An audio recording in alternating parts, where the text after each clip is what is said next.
Welcome, everyone. Good evening. My name is Alba Cruz Davis. I'm one of the Community Engagement Managers with the Office of Student, Family, and Community Advancement. I want to welcome you and thank you for joining us this evening. From our parents, teachers, students, support staff, community leaders, and partners, as well as city leaders, we are grateful for your presence. I want to take a moment to introduce the folks on your screen. Again, my name is Alba. I want to thank the community engagement team managers who are with me this evening, Denise Worry, Crystal Cummings, and Jelani Haynes.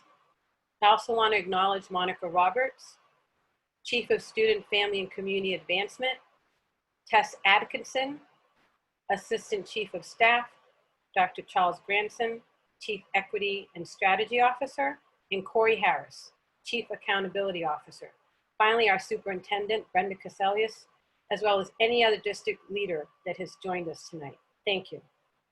This is our third webinar and our largest meeting to date with over 700 registered participants.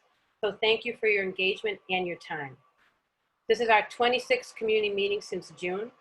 So far, we've engaged over 2,500 young people, parents, including 4 language-based meetings, BPS teachers, and staff, including nurses and custodians, BPS principals, partners, and advocates.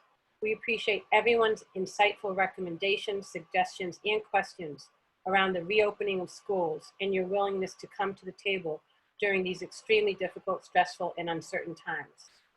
Our objective for this evening is to get your thoughts, suggestions, and concerns around fall reopening, as well as give you a snapshot of where the district is in their planning and reopening.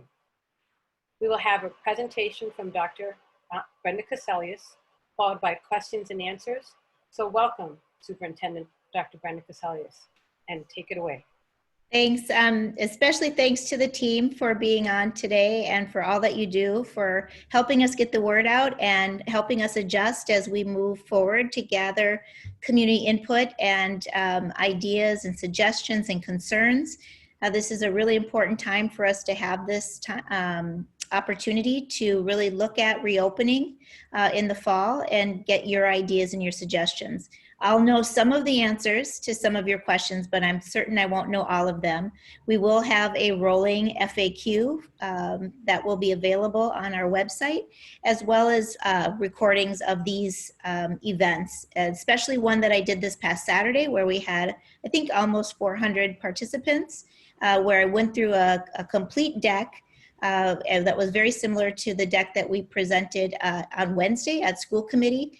I will also be updating the school committee this coming Wednesday, so please tune in there as well. We have received some feedback that people would like to have more opportunity to engage with me, just almost like a fireside chat. Really hard to do with upwards of 700 people on the call potentially.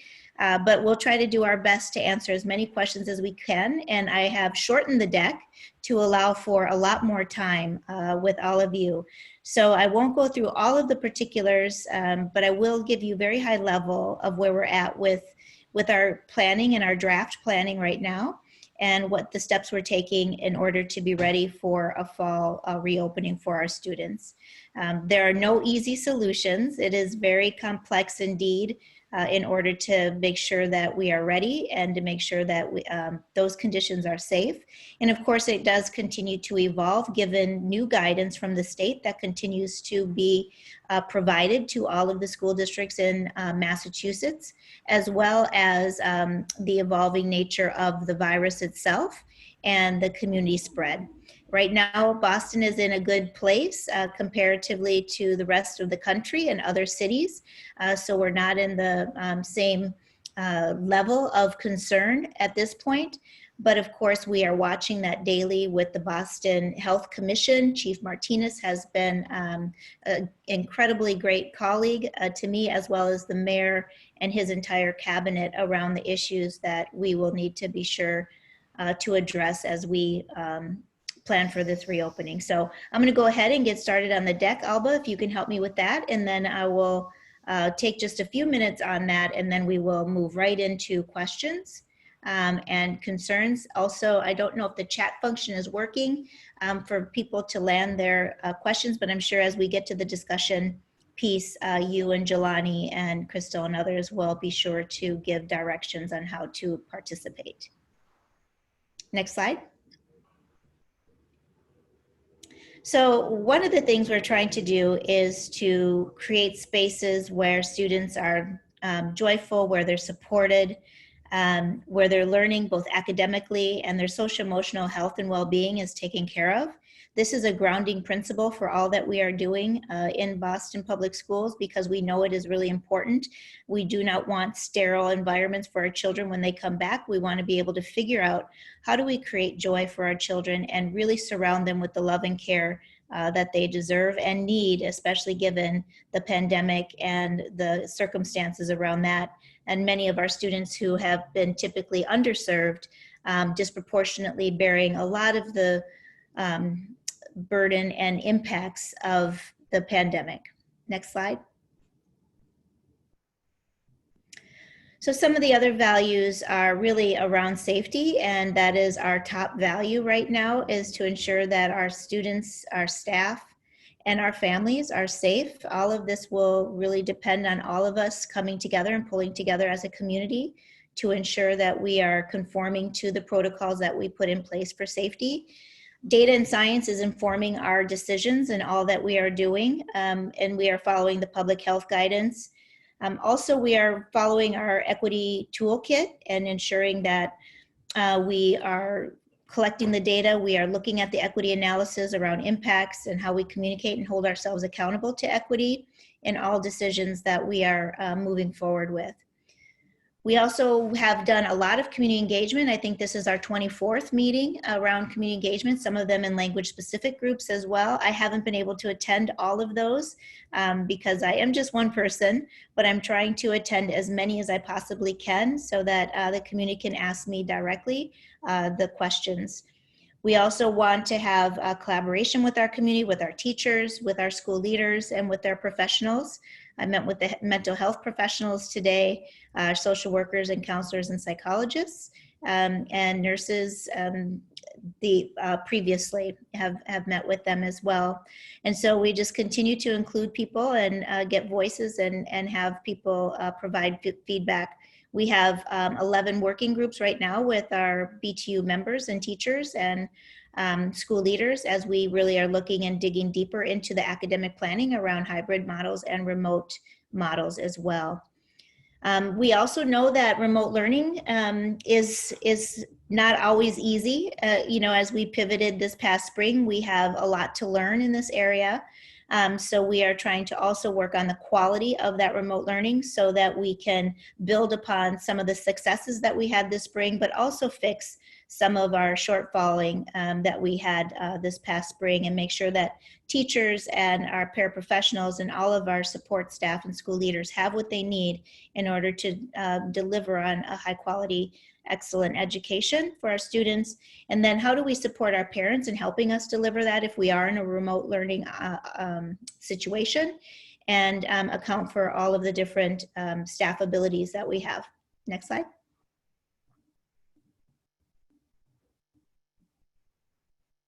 So as I said, our academics team right now is working on both hybrid and remote learning improvements and models for supporting our students. This includes supporting students around their social emotional learning and self-agency. And then also, how are we going to support our parents and helping us with learning and helping their students. Then also we have been working on ordering all of our protective equipment, our learning equipment, our cleanliness and cleaning equipment, and then facilities improvements. So a lot of that is in works right now in order to be prepared. We are keeping a good look on our budget. This is probably going to be an increase of somewhere to 3 to 5% in our budget to be able to open up school. It is a very expensive endeavor to do both remote and hybrid, and also to make the accommodations that we need to make in terms of our facility improvements, the procurement of cleaning supplies and PPE and protective equipment, as well as the academic equipment and materials that we'll need for students and facility upgrades. We also have staffing considerations that we are making, knowing that some of our staff will not be able to return to work.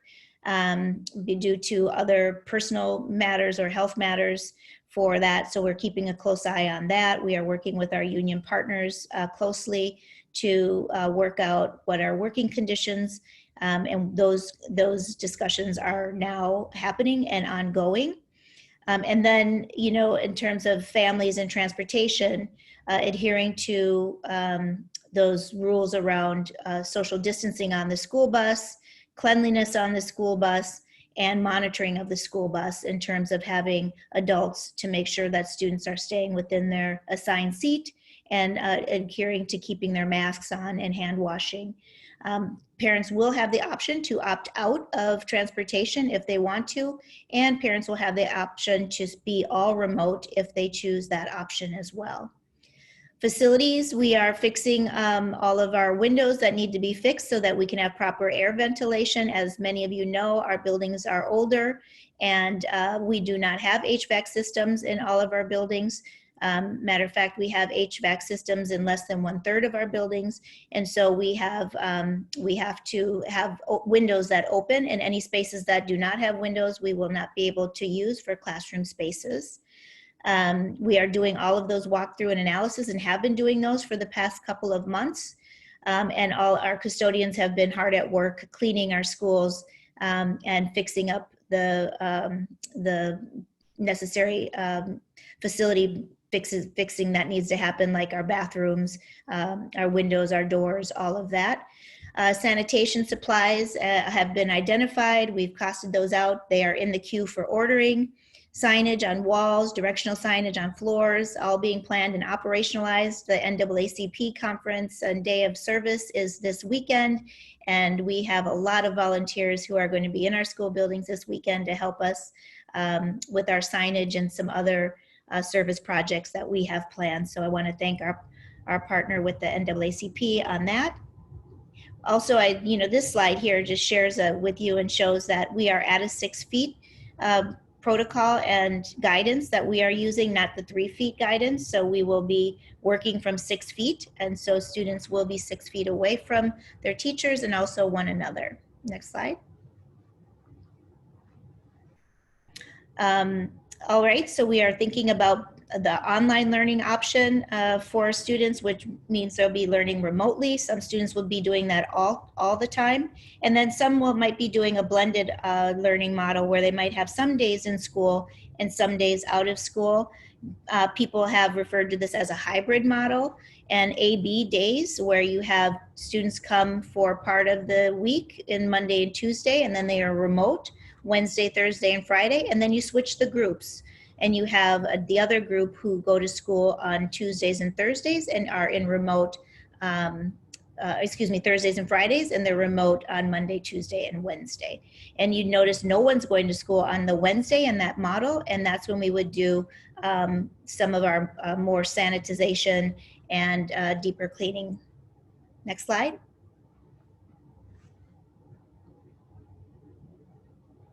So the next steps that we have are really to continue our discussing with our union partners around the conditions of the working conditions, and also sharing out with our BPS community and making sure that everybody is on the same page and understanding where the changes are being made as this continues to evolve and emerge.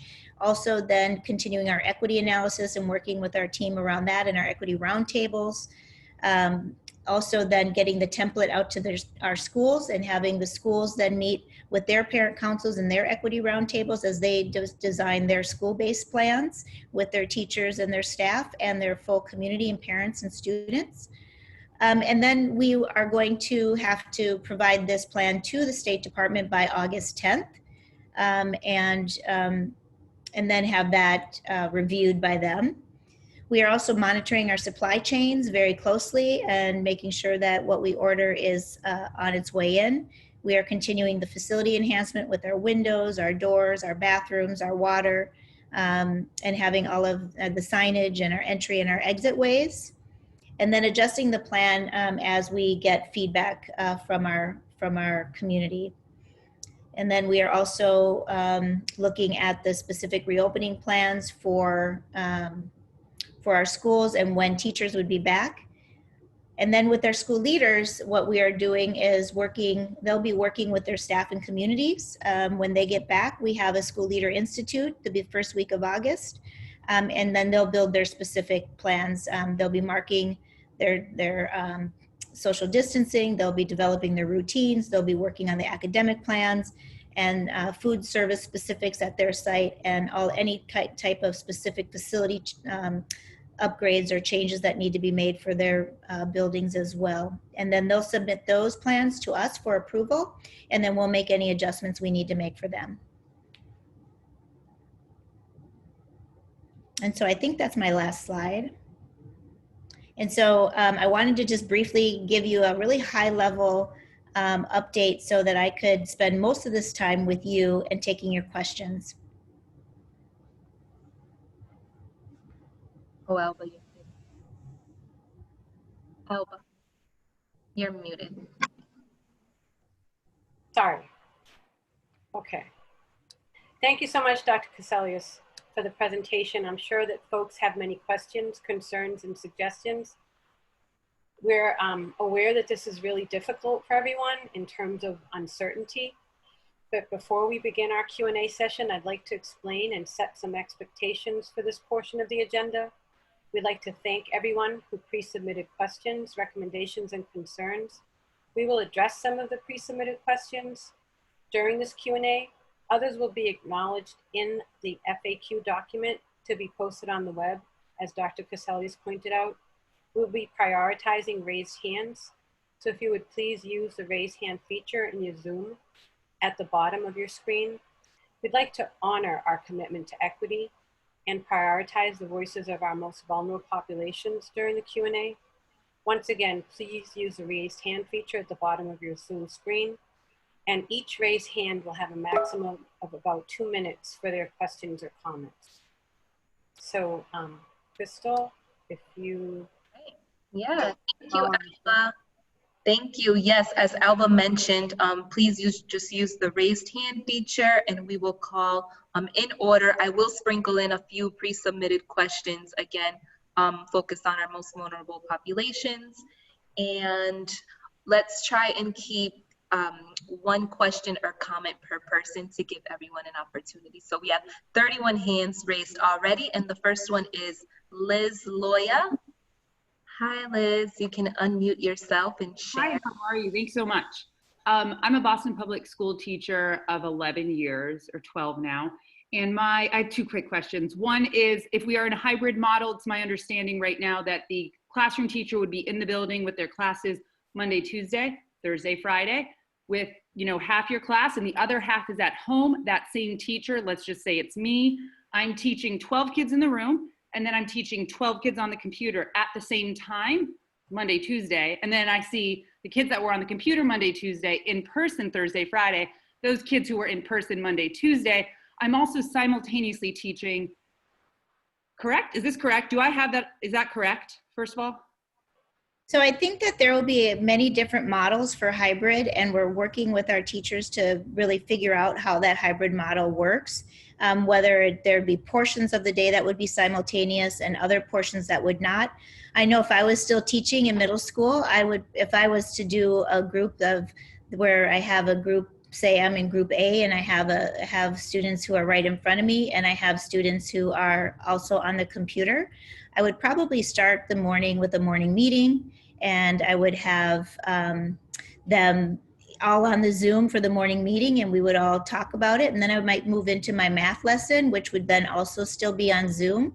I might have some video technology where I'm at the board doing some work on the math lesson, and then I might send them to independent practice, say on Lexia Learning for my reading class or guided reading, and I might put them with a paraprofessional in another classroom, or I might pair my students up buddy-buddy and do a pair share. And then I might drop everybody off of technology because we don't want kids on screen for 6 hours, and they might go out for a PE class. And if you're at home, we might have already sent home instructions for what you might do outside or for dance or for play or whatever. And then you might eat lunch, and then you might come back together and do another classroom meeting on the Zoom, and then do another more directed lesson, and then more independent study either on technology or project-based learning project. So that's how I might see some of that working, but I know it's been a while since I've been teaching. I think that some teachers probably will come up with a lot better ideas than me. I think there's also the opportunity to do some co-teaching with our specialists to make sure that we have opportunities for music and art and PE and other band and other activities. So we want to be able to see if there are opportunities to do some co-teaching. So I think that there's some ways to do it. Have we figured it all out yet? No. So it's going to take some while to figure it all out. And then I think also where we have schools that are much larger, there might be a group C that is an all remote group for the families who are choosing all remote and they aren't doing hybrid, where we might have some teachers who are assigned to students and they do all remote with those students. So we're still trying to figure all that out. We have those teacher working groups that are working now, and hopefully they'll come up with a couple of different models or several different models I think that would work in a hybrid setting. Thanks for your question. Yeah, thank you for that question, and thank you for clarifying, Dr. Caselius. Our next raised hand comes from Camellia B. You can click unmute, Camellia B. Hi, can you hear me? Yes. Okay, so I just have a quick question. I'm sure everybody else may have the same question in regards to being a BPS employee as well. And how do we deal with this hybrid with our having students? I'm a mother as well as an employee. So I'm trying to understand how this hybrid is going to support BPS parents who need to be at work. So I don't have a good answer for that, Camellia. It's a struggle for everybody who has to find childcare when schools aren't open. It puts our teachers and our staff in the exact same position as our grocery workers and frontline workers and first responders. And, it's just a real challenge. And the only thing I can think of is really working with our partners, the Y and some of our nonprofit partners and childcare community partners to help us out. But we don't have good answers for that. And we haven't had good answers around childcare for the overall economy either.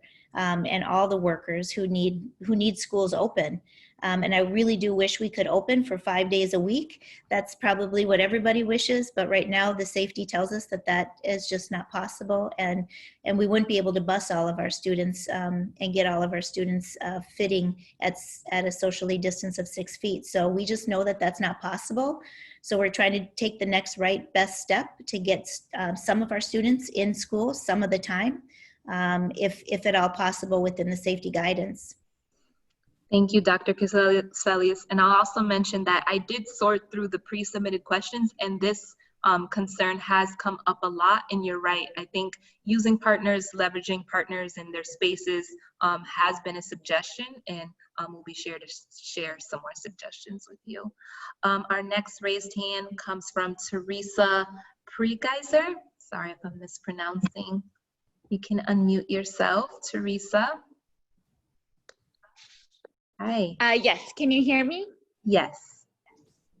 Okay, so my children attend a single strand school, regular ed, it's the Nathan Hale, and so they don't have, there's only paraprofessionals in K1 and K2. And so my question is, how will the simultaneously online teaching happen? And particularly if you choose the all online option, how will that happen when there's not co-teachers per grade? Yeah, so I think there will be some co-teaching, and the way that the schools will schedule their students will really matter. And that's what we're going to be looking to our teachers and our school leaders to develop over the next several weeks once our school leaders get back to their buildings in August. So I think that there will be the mix between the professionals that are there and also some mix of project-based learning and independent learning that will happen, both synchronous and asynchronous learning. Those are the fancy words nowadays. Or I've also heard anytime learning and real-time learning.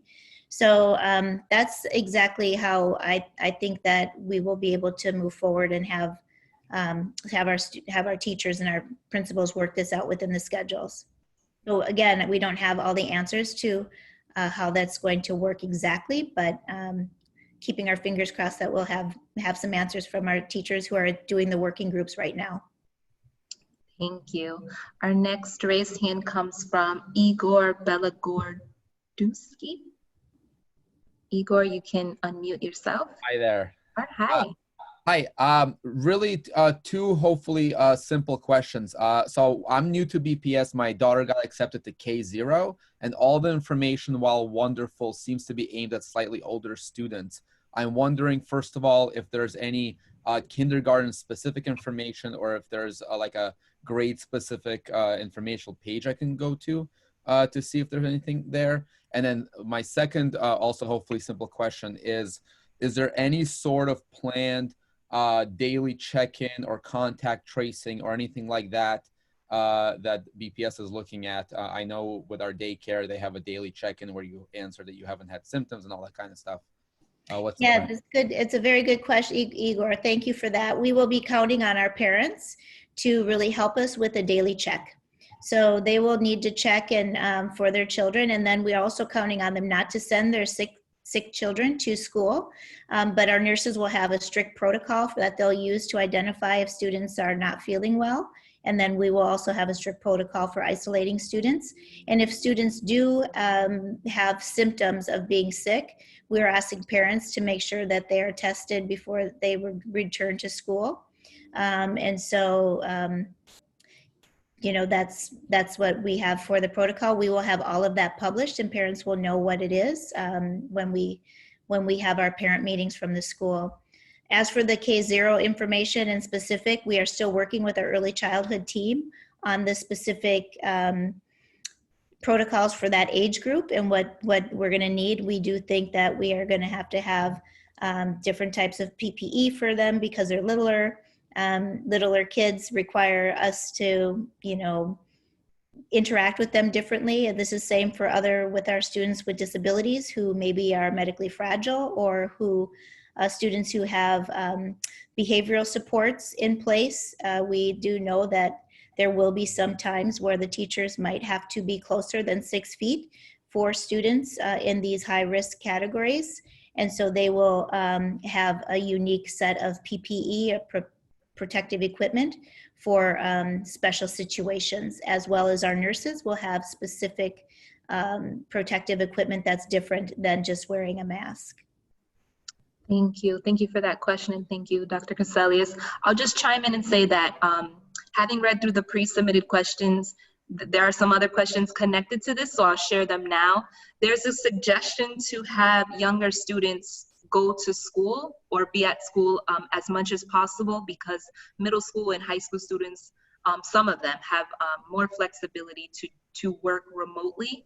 So that's just a suggestion from quite a few parents. And then there are a lot of questions around the COVID protocol. Can you share a little bit about what happens when either a student or a teacher tests positive in a school, Dr. Caselius?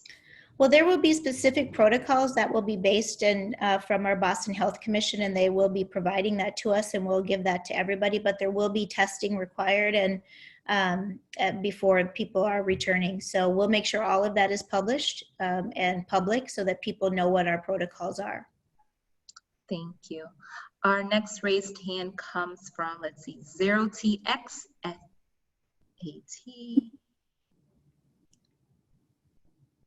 You can unmute yourself. Hi. Well, my name is James Bath. Sorry, I don't know why it came through as that. I'm a local primary care physician who's been back to work for a little while now. And I've been fielding a lot of questions about the COVID risk and what the data looks. So I find myself having to review the Mass Department of Health data quite a bit. And when I've been reviewing it, I've found that the data shows that the infection is really quite small in our area. And yet when I hear, you know, the positions taken by BPS and Governor Baker about how data is driving, you know, the decision to make a hybrid model, the data actually doesn't seem to support that as far as the level of infection and the fact that there's really no data to support, this second surge. That's more speculation. There's no actually science to support that. So, as a parent with 2 kids at BPS and a local physician, I guess I'm wondering if everyone's looking at the Mass Department of Public Health data, it doesn't coincide with the decisions that are being made. Is there other data that's being looked at that the rest of us don't have access to drive this decision? Right. I think what you're talking about is the science of whether we open or don't open. And then there's also the operational data in terms of, can we actually fit all of the kids within the school building, or can we transport them? And so what drives the hybrid model quite a bit is not only the decision to do in person, but to do in person for 5 days a week for everybody would just be impossible to do because of restrictions around the transportation and the capacity within our buildings. Thank you. Our next raised hand comes from Nancy Lesson. Nancy, you can go ahead and unmute yourself. Thank you. My name is Nancy Lesson. My daughter's a BPS high school teacher. I have 4 grandchildren who are BPS elementary school students. You say that BPS's top value is safety and that science will guide you, but the science tells us that this virus is airborne. Aerosolized transmission of the virus is not, people are not protected by 6-foot distance or cloth face coverings or disinfecting or hand washing. Enhanced ventilation systems and strategies are needed to prevent airborne exposure to this lethal virus. And 1 open window per room is not following the science. If you're following public health guidance, you'd be using the precautionary principle and protect everyone from the airborne aerosol transmission. So will BPS be rethinking ventilation in this school system that has a majority of buildings that have been evaluated to have poor and deficient ventilation? And this was before this deadly virus. And I just want to point out, Montgomery County, Maryland, Philadelphia, Pennsylvania, Washington, D.C. have just recently decided not to open in September because they don't think that they're ready to really protect all of the building occupants. So I want to understand why BPS thinks that deficient ventilation is okay when dealing with a lethal virus. Thank you, Nancy. I appreciate that concern, and I share that concern with you in terms of facilities and making sure that our air quality is what it is supposed to be. So we have been doing assessments, and our facility department is making those recommendations, and we continue to watch them. We also know that it's going to be different when students are actually in the room than when they're not in the room. So this will have to be ongoing. So I appreciate your concern and your comments, and we continue to watch and monitor that. Thank you. Our next raised hand comes from Lourdes De Silva. You can unmute yourself now. Hi, I'm Lourdes, and I'm a parent of 3 kids, 1 in Dearborn STEM Academy, and the other 2 will be attending the Hale School. I have statements, I have questions. I'm gonna make them brief. The thing is, Brockton has already decided to close. We're having this meeting on Zoom because of the situation. If we can't have meeting in person with masks on, how can we expect these 8-year-olds and younger children to be in classrooms, as you say, PE? They technically cannot have PE. Who are they gonna play with each other? These masks that we're wearing that are made of cloth that is being placed on, they're not 3 layers, they're not, even the N95 cannot keep these virus that are so small out of the mask and into the body. So with that said, as a parent, I personally would prefer my kids to continue the online and school to remain closed. I cannot speak for other parents, but I know that I am not putting my children in any risk. And as the woman has stated before, the buildings are not, ventilated properly. And this going in and being spaced out, they did say and confirm that 6 feet was not even far enough from each other not to, be contaminated. And now the module that you showed 3 feet, another showed 6 feet. I don't understand how you expect these kids to keep a mask on for the duration that they're in school, due to the fact that it is causing other internal problems when you take the, keep on inhaling your own, air and not getting the oxygen that you need, affecting the lungs and so forth, so on. I'm really upset with the fact that BPS has taken the initiative to keep the schools to open up come fall. I do not understand the decision. It's not a great one. We don't have a handle on the virus and what's going on, and it's really upsetting that whoever made this decision must not have any kids. Thank you, Lourdes. And I'll just add, Dr. Caselius, I know you're probably about to share that there's an opt-in, opt-out option. There are lots of parents asking about, can they opt out? Will they lose their seat? So kind of along the same lines. Thank you, Lourdes. Yeah, so parents can opt out if they want to, and they won't lose their seat. So that's the good news. And so there's still always that option. And Lourdes, I share your same concerns. We do know that there are risks to opening up school. That is just being honest. There's risks when we go to a restaurant or when we go to the grocery store, we go to church and worship, or when we go down to the park with our children. There's just always going to be risk.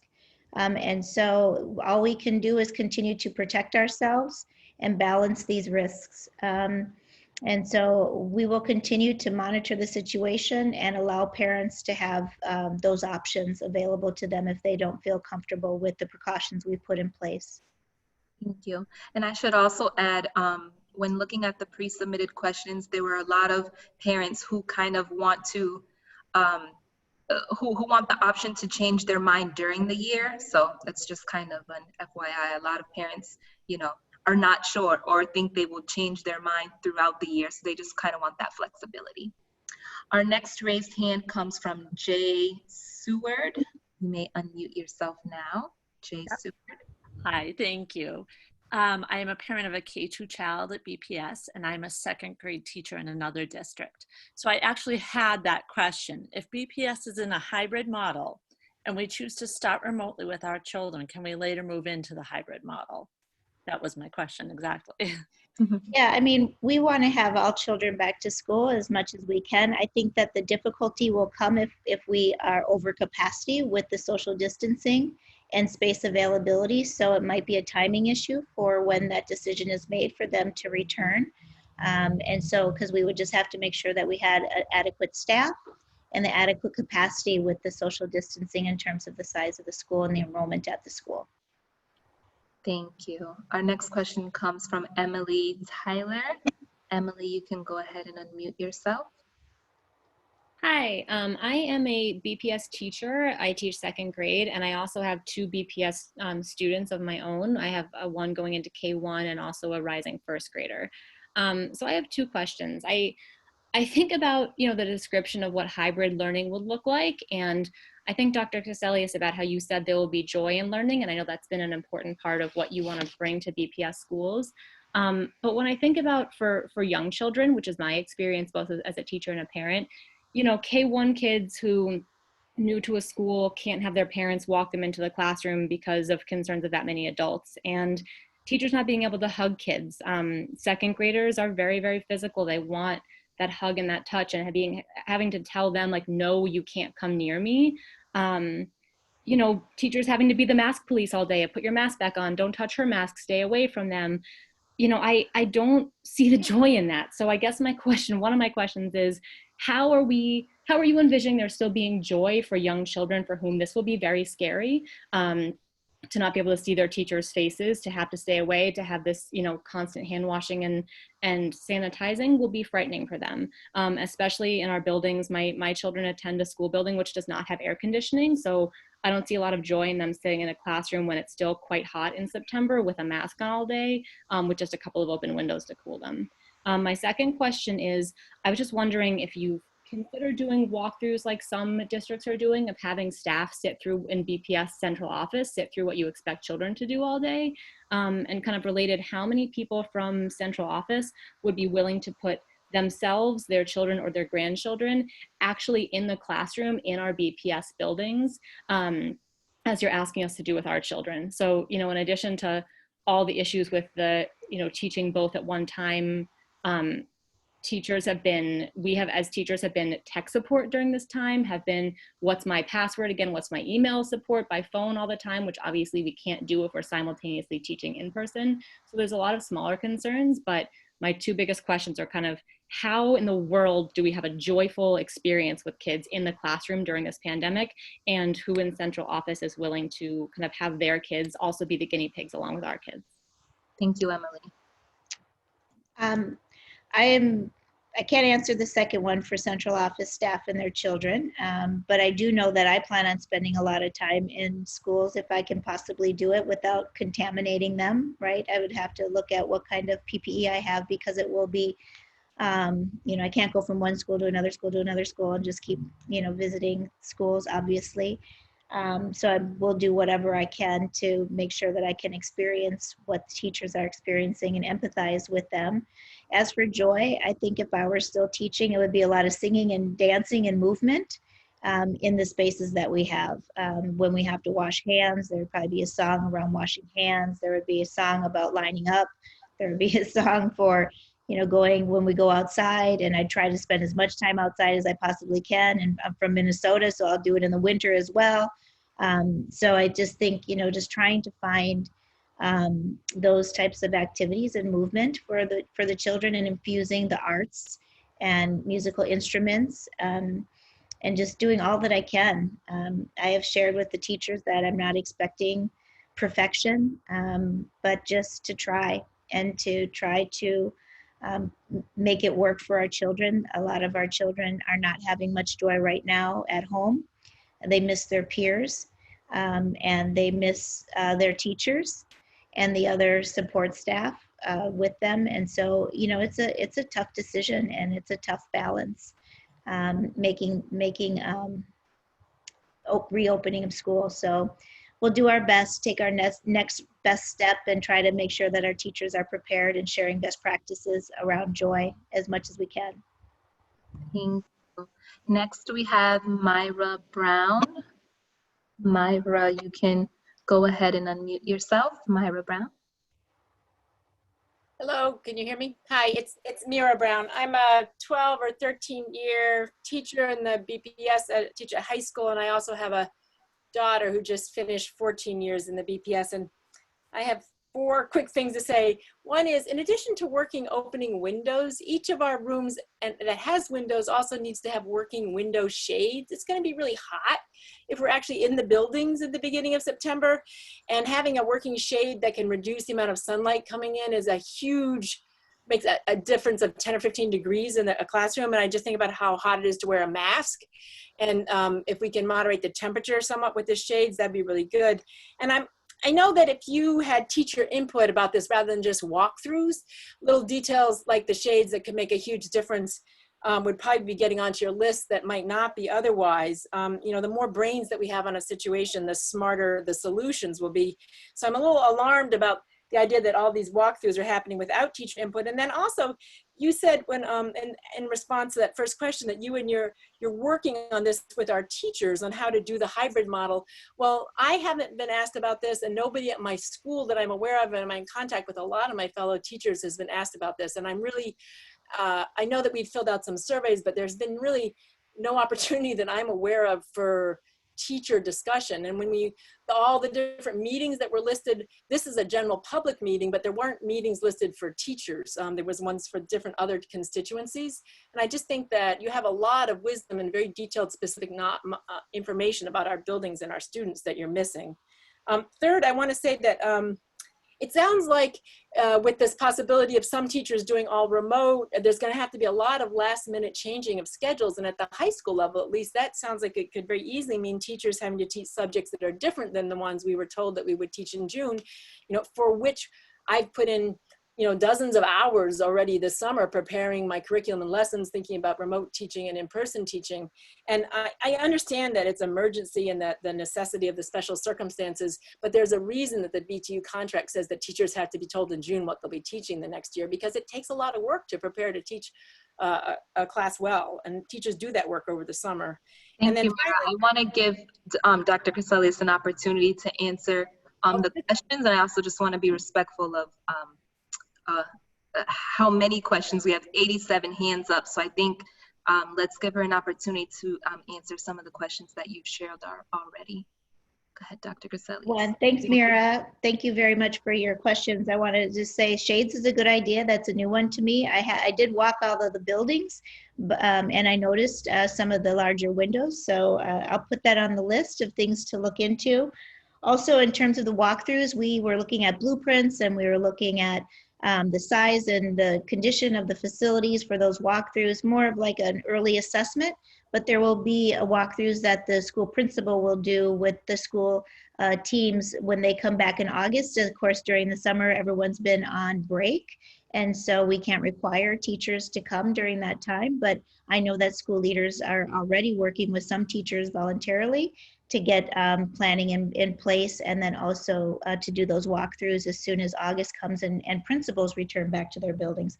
As for the working groups, early in May and through June, I did focus groups that the BTU worked with our academic office to identify teachers to really unpack remote learning and to learn about what worked and what didn't work. And we have some analysis of that, and that will help inform the work going forward. When teachers do return, we'll be able to give that information to them for professional development. And the working groups are been formed now last week and this week around curriculum. Those also were chosen by the BTU members to participate in those. But I think the really deep work that you're talking about is going to be happening at the school level. High schools will be determining their own schedules. I think they're still planning on honoring what it is they told you would be teaching. So they're just figuring out their master schedules now, as they always do every year, and finalizing some of that as they prepare and as they return in August with their teachers and their leaders. Again, they'll be doing these walkthroughs. They'll be working with their parent councils and their equity roundtables, as well as their communities, parents, and teachers and professional staff in the building to be able to determine how they want to reopen. And those reopening plans are going to have to be turned in to us to approve. Thank you, Dr. Caselius. So I just want to pause and take a reminder that we have about 87 hands up. And so I want to give as much space as possible for people to share their thoughts, questions, and concerns. So let's try and keep them to 1 minute per person and 1 question or comment per person, please. Our next hand comes from Noah Allen. Noah, you can unmute yourself. Hi. Hello. I have just one question. I'll try and keep it brief. The question is why are teachers being asked to go into buildings to do the remote learning on Wednesdays while the building's being deep cleaned? And if you're about to say that they haven't been asked to do that, will you commit today that you will not bring teachers in the building on a remote learning deep cleaning day in a blended model? Those issues and conversations are happening right now with the BTU at the negotiations table, and I'm not able to speak to them right now. Thank you. Our next raised hand comes from Nicole F. Nicole, you can unmute yourself. Nicole F. Hello. My daughter is in one of the high schools, and when we had remote learning in April and May and stuff, she had a very hard time with the remote learning. And then she's on an IEP and she does get help, but will there be anything in place for her to get that extra help that she's going to need when the days are for remote learning and that she won't be able to be in school learning? Yeah, that's a really good question. We know that a number of our students with disabilities were not able to get the services that they really need. And that's been something that's very much troubled me because of the social distancing and the sheltering in that we had when we were surging. And so we are really trying to work with individual students, and your school principals and your teachers will be working with parents on the IEP and what's realistic. We do have some parents with students with disabilities who want to choose all remote for their children, And we'll figure out on a case-by-case basis on what's needed in terms of their services in the future and what we can do. Thank you. And on the flip side, Dr. Caselius, I was just looking at the pre-submitted questions. There's a concern, there are some parents who would like their students who have special needs to attend school as much as possible. So that's kind of a suggestion there. And there are some parents who are concerned that it'll be difficult for their students to keep their masks on all day. So just wanted to share those as well. Yeah, we've gotten that feedback from parents with some students who they believe their children really need 5 days a week.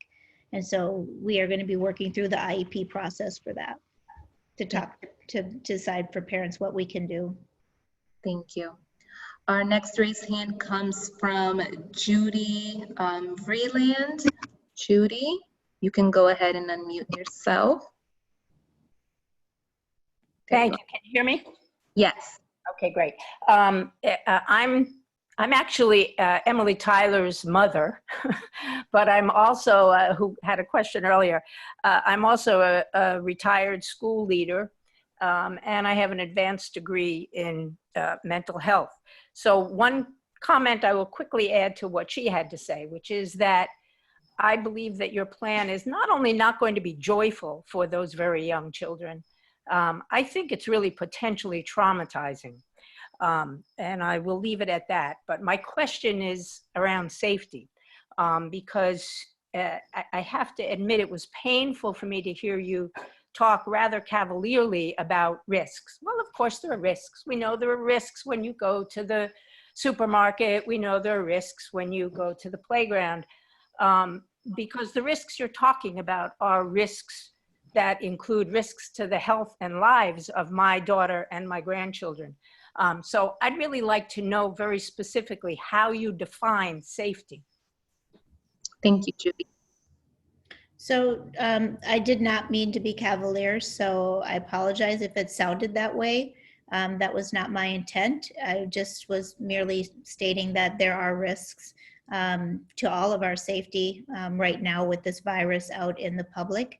And so balancing that with having children back in school with all the other risks to their child development and well-being, health and well-being, many of our children, you know, really do depend on us around food security, their own mental health supports, peer-to-peer relationships and peer-to-adult relationships that are positive and good for their child development.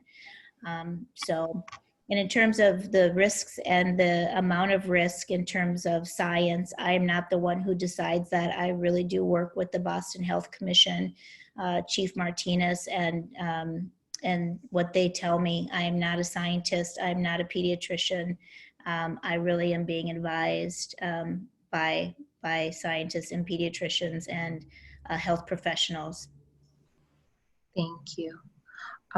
Next is Karen Wren. Karen, you can go ahead and unmute yourself, Karen. Hi, thanks so much for having this meeting. Sure. So my question is, you know, and I think I'm gonna assume this is from COVID, is it, you know, I looked at and it was a learning curve, but the content of what my kids learned, and they're in first and third, they're going into second and fourth. I'm very worried for my daughter who's third grade going to fourth that she does not know the basic stuff that she needs to know. But I guess my question is, I don't have a grasp on this. Will parents, whether it's hybrid or not, be given like expectations of what a fourth grader needs to know? Like I don't know what they need to really know to go into the next grade. And I'm very worried she's not going to be prepared. And I feel like I know what she or my son needs to master, I can either help more, I could get a tutor, something like that, but it's a real concern. And my daughter is actually feeling like, she's like, Mom, I haven't had a spelling test all year. I don't know my times tables. And I'm like, oh my God, what do I do? So I'm very worried about if she knows it, that means it's probably true. Yeah, you know, that's a worry of a lot of parents. We do have prerequisite standards that that will be shared. And I think that that's a really good idea to have our parents better understand what it is. And we have Parent University, so we have a lot of opportunity to be able to design the kind of supports that parents need, and really love all of the ideas that you just shared in terms of better supporting our parents as we move forward, and what kind of training and supports do they need? What kind of supplies are they going to need at home to do some of this help with, say, teaching the multiplications table, or you know, with reading and helping with reading. So expect more information to come out of that from our Parent University and our Community Parent Advancement Office. Thank you, Dr. As well as from your teachers. So teachers ought to be sharing with you what they're working on, and providing you the supports that you need to help them with their homework and with their home learning opportunities. Thank you. Yeah, and I do want to touch on that because there are some pre-submitted questions that are around teacher accountability. Dr. Caselius, can you share a little bit about how we can, you know, keep teachers accountable for, you know, creating equitable education throughout the district? Well, teachers are evaluated, and so how that looks in a remote environment is something that we've not had to do before. So I'm sure that our principal team will be working with the teachers union on some of those items as we begin to negotiate what these things look like. But I'm sure just constantly sharing best practices with one another, looking at assessment data and how well students are doing, and then principals really are the top person to hold teachers accountable. And so, but we really want to hold ourselves accountable to our own professional practice and to one another. And a lot of times teachers work in professional learning communities, and they work with one another on grade level teams, and they often look at shared work and student work, and they see where they maybe can do better. And I hope that that's the kind of accountability that teachers learn best from really peer-to-peer accountability of each other. Yeah, and I'll just say, you know, we are in very difficult times, and I know that everyone is doing really the best that they can. So our next raised hand is from Robert E. Ditzion. Can unmute yourself, Robert? There you are. Thank you so much, and thank you for having this session. I'm a parent of a rising third grader, and BPS has been amazing in many ways. I'm really impressed by a lot of what happened this spring. But one of the things that BPS has not been that great at, candidly, and as the Globe even has documented, is cleanliness, especially around bathrooms. And there isn't. We just thought there just weren't enough custodial staff or resources in his school, in our son's school. And you mentioned, Dr. Caselius, having more equipment and supplies. Are there plans to hire more custodial staff as well? Because I mean, my concern is that I think many of my other parent friends have said this, that if the bathrooms don't have, soap and toilet paper now, how are they going to be better with all these other problems going on? I think that's a really great question. Actually, one of the first things that when I came to Boston was I noticed that some of our buildings were not clean to a standard that I would expect. And then I inquired about it, and I found out that our custodial staff was quite understaffed. So I put in for 25 additional custodians for this year's budget, and those were approved by the City Council and by the Mayor. So those are there. We may need additional custodians as well with the additional cleaning, and so we're working with our custodial team around that. They have been working since closure on our buildings. I think our buildings are going to be cleaner than they've ever been before, and they've just been working around the clock, and I can't thank our custodial staff enough for the incredible lift that it was to pull out furniture, do the deep clean, do the decluttering. Of course, with the air quality, there was a lot of decluttering that would need to happen because of asthma and other reasons around air quality. So yeah, we are adding more custodians. And one other thing too is, I'm really impressing upon the teachers and the school administrators and everybody in the building that we are a village. If you see an empty soap dispenser, fill it. you know, or bring it to the attention of the custodian so it can be filled, but we can't walk by it and not address it because it's so important now that the soap dispensers are filled, or if toilet paper is not there, fill it. So, you know, children will be supervised going to the bathrooms. Well, not in the bathroom as they go, but you know what I mean. They'll be supervised as they go to the bathrooms. And so if we notice that there are, you know, need for materials in the bathrooms for cleanliness, we want to make sure that we bring that to the attention of the appropriate people who can fix it and make sure that it's filled up. Thank you. Our next raised hand is from Krista Crystal. Hi, Krista. Crystal, you can go ahead and unmute yourself. Hi, thank you. And first of all, this has been fantastic, very informative. I truly appreciate it. I have a son who's a rising junior. I started East Boston High School as a transfer student 2 weeks before this all happened. Needed to be retested for his IEP, hasn't done so. But one of the things that I felt very helpful was I met with all the teachers bi-weekly in Zooms, and they were able to keep me on track. What I'm hoping is that there's a set protocol for students on their classroom Zooms. I'd seen my son not on the video, and I don't know what the plan is or the expectation, but how will we be able to know what the expectation is and who should be providing the information? Would it be the school website or would it be Boston Public Schools itself? Thank you. Yeah, the teacher should be your main point of contact for your child and their individualized education plan called IEP. And we do know that we are still back on some of the evaluations because some of the evaluations require face-to-face. And so we will be working on that backlog of evaluations as well. Thank you. Next is Amy Fitzgibbons. Amy. Hi, thank you all. My name is Amy Fitzgibbons, and my daughter is a rising first grader at Josiah Quincy. Thanks to all of the teachers for the Herculean efforts that you've all put through, and I know this is such a difficult time.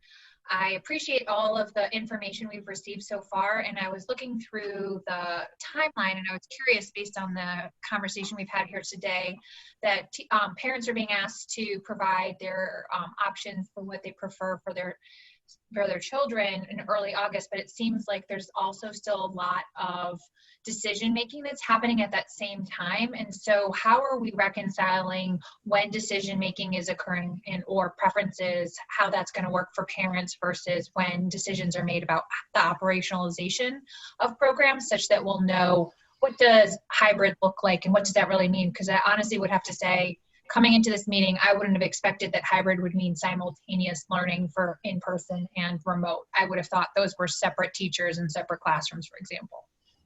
Thank you, Amy. Yeah, and so we're still working through some of those details, and also it is evolving. And so we just really are asking for some patience for parents. I know that it's really hard to ask for. I do understand how difficult this is. But as we are going through all of our operational readiness and making sure that, you know, we can keep our dates and looking at the evolving nature of the virus as well, you know, we just all have to be prepared that even in the best laid plans, sometimes we may have some unexpected bumps as we do this reopening. So just trying to be as realistic and open and honest as possible with our families about the nature of this evolving draft plan that we have now. Thank you. I'm just going to do a quick time check. We have 20 minutes left in the meeting and 86 hands raised. So I do want to say that, you know, we'll get through as many hands as we can, and whatever we don't get to answer, we will share our website in the chat. That way you can access our FAQ, which will be available in a few days. Our next hand. And maybe we can say, like, if someone has already answered, if we've already answered that question, maybe we can have a hand go down because we've already answered that same question, and we can do new questions, ask people to give time for any new questions. Absolutely. If you've heard your question be asked already, please lower your hand. You can lower it the same way you raised it. So right at the bottom middle of your screen. So thank you for allowing space for others to share their voice. Our next hand comes from Monique Mamjian. Monique, you can go ahead and unmute yourself.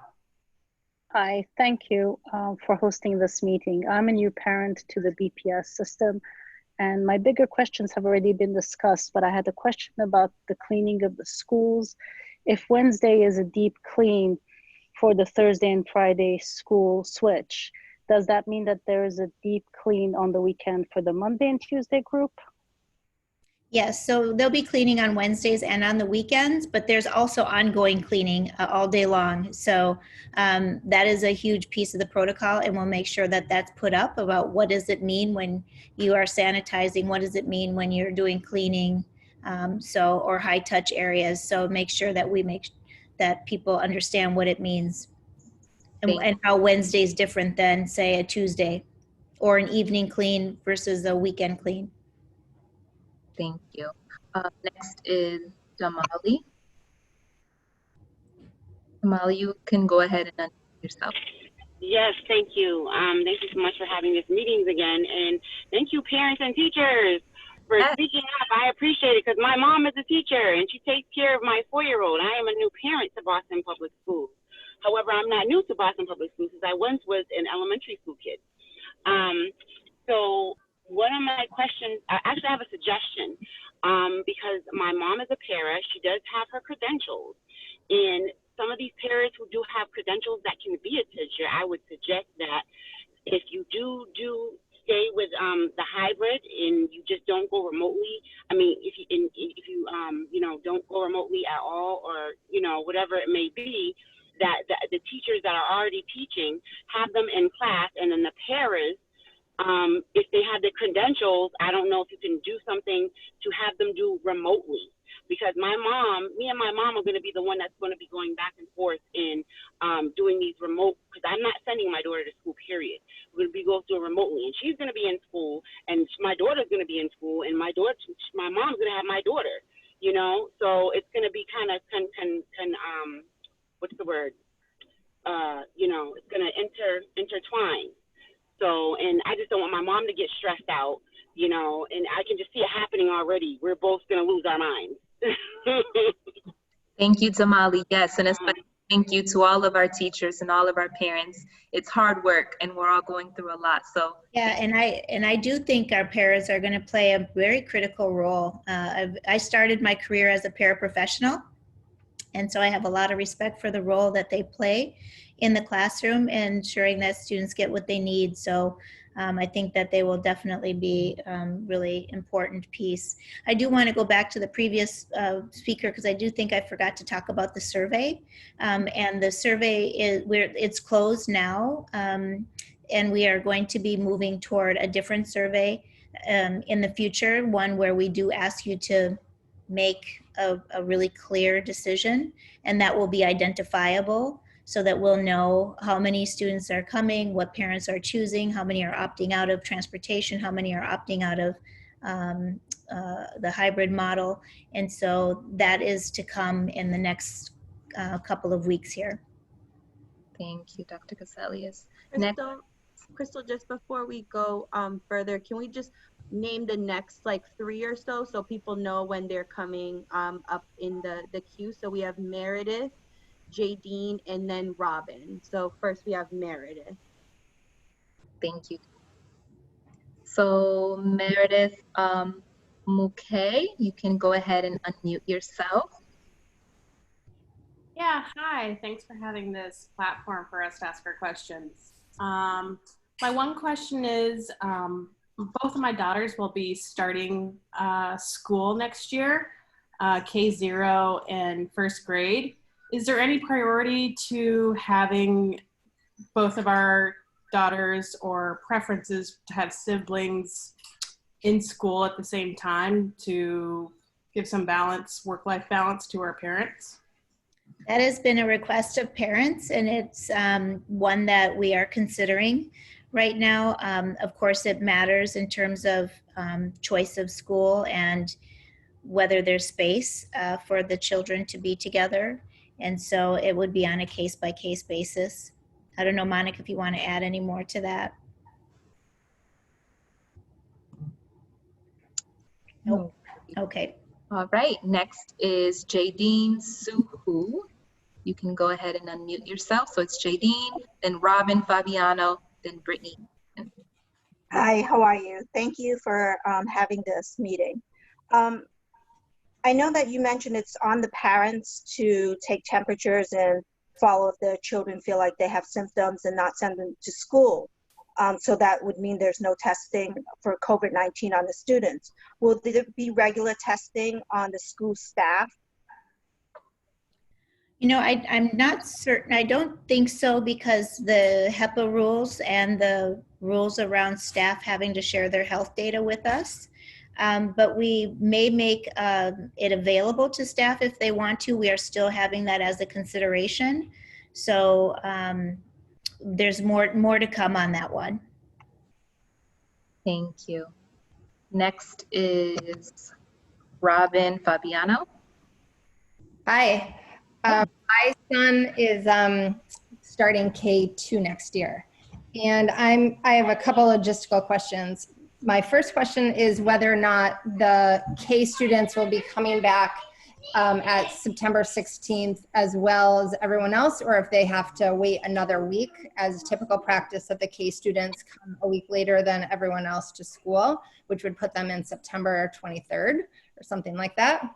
My second question is whether or not you've thought about prioritizing early childhood students to come back into the buildings at a quicker rate than other grades, because it's so developmentally difficult for them to be online and learn remotely.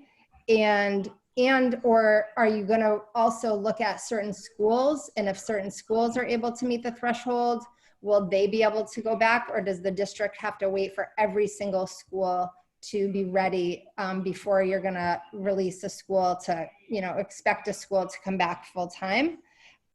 So those are really my three questions. And I'll just comment to say that my son is 5.5. He's been successfully at day camps this summer and has been wearing a mask and been doing great, and is so happy to be around other kids. And it's really important to me that he come back to school as much as possible. Thank you, Robin. Yeah, thank you for that. Monica, I don't know if you have the answer around the start date for the little ones, but I'll wait for you. And then I will talk about phasing in. That is a consideration that has come forward by other parents and community members to consider. We don't have any answers about that. And also we have had the request to start with younger kids first. And so that has also been something that has come forward as a suggestion. And again, we don't have answers for that. And it has also come to our attention, can some schools start who are ready and their facilities are ready, or can they do more like our alternative schools at the high school level who have maybe 60 kids? Can they go every day or go 4 days a week to, some of our high risk students because they have just 8 kids in a class? So, there are other exceptions where school leaders or folks from the community are asking us from an equity frame to meet the needs of those students differently. So all of those are considerations. We don't have any final answers for that yet. And thank you for your question. I see Monica popped on and she can answer about the younger students and their timeline for coming back. Hi, good evening, everyone. My apologies. I'm here dealing with a youngster myself. I believe the start time for our early grades is supposed to be September 16th based on our current timeline. So that is what we are working towards. And our schools, as you know, open September 10th, and our kindergartners usually start the week after. Thank you, Monica, for clarifying. So next is Brittany Hampton, then Rosalind Rodriguez, then Ian McConnell. So Brittany Hampton, you can go ahead and unmute yourself. Good evening, and thank you all so much for this time, for all the administrators on and all your coordination with getting this community involved. I sincerely appreciate it as a kindergarten, rising kindergarten in the BPS system. And thank you all for your input and all the parents, teachers that are asking these questions. This is very helpful with easing some concerns. My concern comes from both as a parent and as someone who I own a commercial cleaning company and a disinfection business. And so I am a little confused as to the need for a full closure midweek for a deep clean if every janitor, if every school is provided an electrostatic handheld sprayer for that technology and the lower cost that that is now available and in stock finally, would that be possible for that to be sprayed, for all schools to be sprayed nightly? And also would like to offer that my company is willing to donate to BPS, especially some of the more critically funded schools, some of these sprayers so that teachers and parents can rest assured that their buildings are being properly and effectively cleaned on a nightly basis. Thank you, Brittany. Thank you for that. And we very much appreciate all of our partners and community members offering us all kinds of advice. And we continue to look at our hybrid schedule as we are getting community feedback. So that's very helpful. Thank you. Next is Rosalind Rodriguez. Hi, thank you.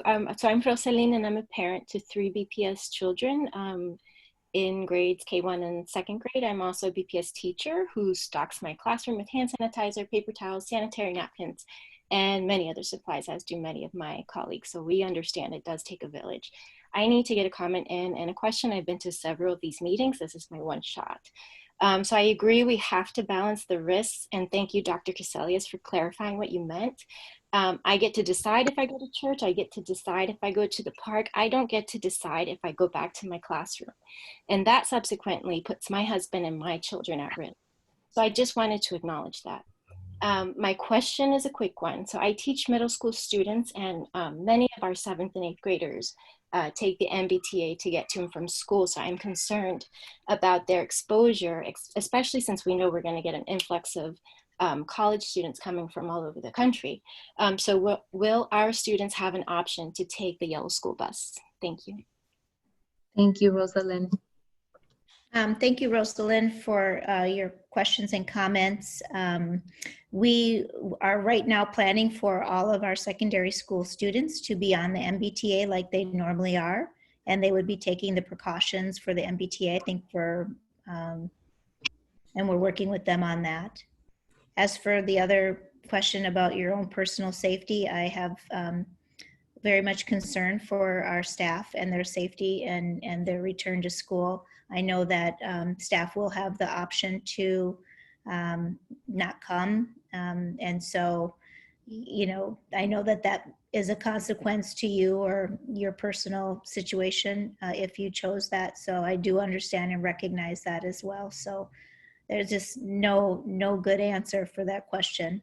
And I'm very sorry about being in this situation. Thank you, Dr. Caselius. Next we have Ian McConnell, then Kathy Monahan, then Barbara Dixie. So Ian, you can go ahead and unmute yourself. Okay, thanks so much for the time. I was encouraged to hear that you'll be reaching out to families soon to request their preferences about staying remote only or going to school for the hybrid model. I think that would be very helpful in informing your operational plans. One question I had is, sounding from the call, it sounds like lots of parents will opt to keep their kids at home. So if in a class, say, half of the parents decided to keep their kids remote only, would that mean and open up the possibility for the other half to go full-time? If there didn't need to be an A and a B group on different days, but just an A group who was in person and a B group who was at home? So I think we're trying to stay with the smaller grouping in our classrooms for the most part, especially at the K-8 level. So it would just determine on our enrollment and whether we could stay within the appropriate 6 feet of social distancing on how many students can come. The reason for doing the 2 groups was really about not having too many kids interacting with one another. If we do get a case of a student that has been exposed or a teacher has been exposed, and limiting that to the smaller group within the pod. Thank you. Next is Kathy Monahan. Kathy, you can go ahead and unmute yourself. Yeah, thank you. My question is actually with regards to transportation and these adults or monitors that you are speaking of adding to buses and bus routes. And my question is twofold. One, aside from the safety precautions trainings that they may be getting, I wanted to know what additional training to address the social emotional needs of the students. Because I know that in my work experience, the bus rides for some of the children can be quite toxic. There's lots of stuff that goes on. So that is my first question. And then the second part of that is, who's going to be holding the monitors accountable that they're actually doing their job and making sure that kids are sitting where they're supposed to be sitting, wearing masks and kind of not hanging out the windows and going from seat to seat. Thank you, Kathy. Yeah, so the monitors will be on the bus to keep children in their assigned seat. And then I would suspect if children are not behaving on the bus, the typical thing is they would make a report to the principal, and the principal then would work with the family around the child. We are going to be trying not to be punitive to children with these new requirements, and trying to be really careful and mindful of their social emotional well-being. And we are going to also be providing training to all of our staff around these protocols. Thank you so much. We have our last hand, which is Barbara Dixie. But before we take her hand, I just want to remind everyone to stay on the call. Alba's going to share how we can stay in touch, share more information about upcoming meetings and how we can get more information to you. So please stay on the call so that you can get that information. Oh, actually, he left. So we're going to take Freddie Rodriguez, and he'll be our last hand. Go ahead, Freddie. You can unmute yourself. Oops. Can you guys hear me? Yes. Okay, hi. This is Catherine Rodriguez, Freddie's mom. I'm a BPS mother. He's going into 8th grade, and he does have an IEP on top of emotional disorders. So my question is, if I keep him home for remote learning, how do I know that he will get the assistance that he needs, is one. Two, how would he get retested for his IEP? How will we have his IEP meeting when it comes down to that time? And three, will these students have tutoring online if needed? Thank you. I think that, each child brings a unique need to the educational program for them. And so you'll have to work with your teachers and school leader around designing what it is that's going to work for your child. And I know that we're back on some of the evaluations that need to be done. And so I know that they'll be working to get those scheduled for you in the near future once principals are back. And so you should be getting a reach out from your teacher or from your school leader on your IEP and the IEP process for what your child's going to need in remote learning. And if that involves, tutoring or additional support from a paraprofessional, I'm sure that will be something that will be considered at the IEP table. Thank you, Dr. Caselius. And I just want to say thank you to you all for your thoughtful questions and concerns. And I'm going to turn it over to Alba so she can share how to stay engaged. So thank you so much. And I apologize. I posted the parent survey. Dr. Caselius just let you know that that's closed, but we will be asking questions again. So please keep that in mind. You'll be seeing that soon. On the chat, you'll see two things, and one of them is the BPS webpage, which gives you a timeline and other ways to be engaged that are upcoming, as well as a Google form where you can submit your questions. I know that there were at least 61 participants that still had their hands raised. So please, if we didn't answer your question or you still have a comment or concern, please share in that Google Doc. I wanted to thank all of you for participating, and I want to give Dr. Caselius the last word. Well, I just want to thank the team for doing such a great job of facilitating questions. Some of those, the summarizing of questions that were pre-submitted, as well as answering questions. I think that this format works better, you know, where I just give a little bit of an update on where we're at, because people can always go back to the recording and see the full presentation, or go online and see the full presentation, and then we can get really authentic kind of fireside chat with folks and answer their questions.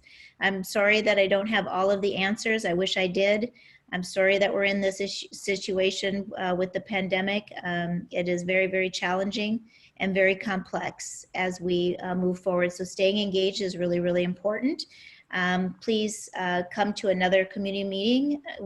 This is constantly changing, constantly emerging. We continue to have guidance from our state partners that impacts our planning, and we have to adjust as we move forward. So many thanks for being with us this evening. Thank you to all. Thanks, team. Thanks, Dr. Casales. Thanks, senior leadership. And thank you, all the parents, teachers. And I saw some young children who joined. Yes, thanks, everybody. Have a wonderful evening. Stay safe, be well.